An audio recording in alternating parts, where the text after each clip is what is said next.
a rare game. NES game was just dumped for the first time, and it happened at PRGE. And I actually saw it broken out of its slab, Ian. It's Super Gun by NTDEC or NTDEC. When you see the cartridge, and we're going to link to the Twitter thread for our friend Frank Cifaldi at the Video Game History Foundation. They're the folks that did the Caltron / Myriad 6-in-1, Ian. Yep, they did the Caltron 6-in-1. Super Gun did have a Famicom release, and apparently that was very, very rare to begin with. In fact, I think there's only one known. There's only one known? Wow. I'm looking right here. Super Gun was released as a standalone commercial cartridge. Oh, okay, no. Came the 60-pin Famicom version, and here's the only one I can find a picture of, but there was also a 72-pin NES release in some place. So it wasn't a licensed Famicom release? No. The Caltron 6-in-1 was NTDC's main release over here. There was supposed to be a Caltron 9-in-1 that never came out, but there was a known prototype of it. Damn it. That prototype was in someone's hands, and they took it to Portland, broke the prototype, broke open the graded case. So basically, whoever had this first graded it before dumping it. Then it was sold to this person who took it to Portland. Let me see if I can get the name here. Sean Fontenot is the one who brought the Caltron 9-in-1 to Portland, had the case broken open, and had the game dumped. It was Archon 19... That I don't know. 81? I guess. Maybe. So it's the first time that this game has been dumped. There was a private dump of Super Gun, but it was not allowed to be released publicly. It was dumped and preserved, and it was allowed to be dissected and looked at, but it was not allowed to be released. Comparing the two games to each other, Frank says that it is... Sean's not Archon 1981. Okay. That's Steven. The guy with the S names mixed up.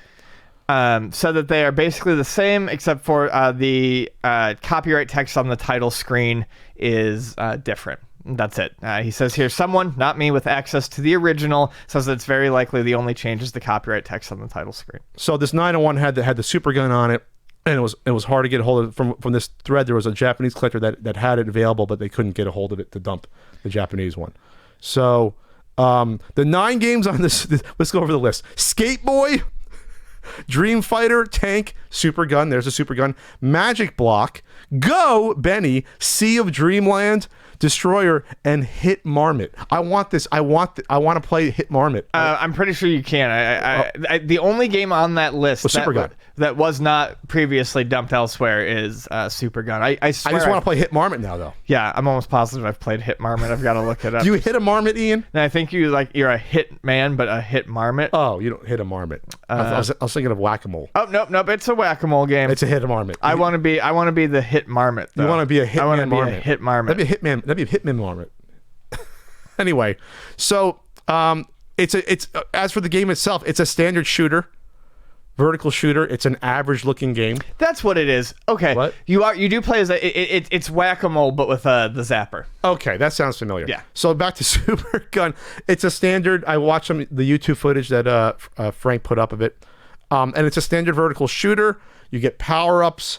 You sort of build the power-ups. You start with a standard pea shooter, then you get like a laser, then you get these boomerang-looking things that fly out, and then as you get hit, Ian, your power-ups go down, which is the best way to do a shooter, by the way. No one-hit death BS. You just power your ship down a couple times before you get killed. I'm fine with one-hit deaths. No. Anyway, bad. It's bad if it's hard.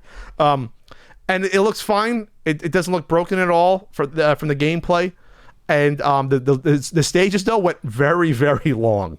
I was watching it after 5 minutes. I was like, oh, this is the same exact background still going on. Like, they should really cut the length of this game down a little bit. Very long game for like an unlicensed shooter. And what was cute about it, because it's Caltron, it's the same exact Caltron, unique Caltron 6-in-1 cartridge shape. Right. That's adorable there. So it's good that we got this 9-in-1 multi-cart to dump. Thanks to Sean Fontenot for that. Fontenot. Frank's takeaways from his lecture on Twitter. He said, game preservation is weird sometimes. Maybe be cool and nice to our collector friends before you call them hoarders. They're the ones who actually have this stuff. And of course, don't slab undump games. What the fuck is wrong with you? Well, you know, people don't think about this sometimes. Maybe Sean didn't realize that there was a game on there that wasn't dumped. Sean wasn't the one who slabbed it. Oh, he just got it. Okay. I believe that's how he purchased it, was slabbed. Gotcha. Okay. So that person didn't know or didn't care about it. They just slabbed it there. Well, it's a good. It seems like once a year something like this happens then at Portland. Yeah. 2 years ago it was the SimCity NES game. Did something happen last year? Not that I'm aware of. I'm sweating in this Batman mask so much, but I'm going with it. I'm over halfway through with it. So yeah, check out the footage. Did you see the footage on YouTube at all? No. It's on the top of the thread there. I did not. The game is an hour and a half long. That's insane. For any shooter, that's long, but for one that is just you can tell it's an unlicensed game. Sure. Caltron game. I mean, this isn't Action 52 where it's unplayable. It's just a little bit long for an hour and a half. The stages are like 20 minutes each. It looks like, there's cutscenes. There's a little sequence or little image there. I remember the first time I played like a modern arcade shooter, you know, like from, I don't know, I think it was like Gunbird. And I was like, oh, these levels are kind of short. And now, I love shooters. It's my favorite genre. But if a shooter level goes on for longer than like a minute and a half, it's too fucking long. Not a minute and a half. No, I mean, honestly, a lot of bullet hell shooters have very short levels. Well, that's bullet hell. That's different though. That's like you're constantly moving. I don't want super long levels in a shooter. Yeah, these are long. Even though like the background changes, you're just it's like the same enemies coming at you for the most part from what I saw. And okay, well, it'd be nice to. I think the ROM's not released though on this. Is it not released? On this one, I want to play a Caltron 901 now. That could be a follow-up NES Punk review, Ian. We can do it at the store again, like we did 9 years ago. Remember that? That was fun. No? Nah. No? Okay.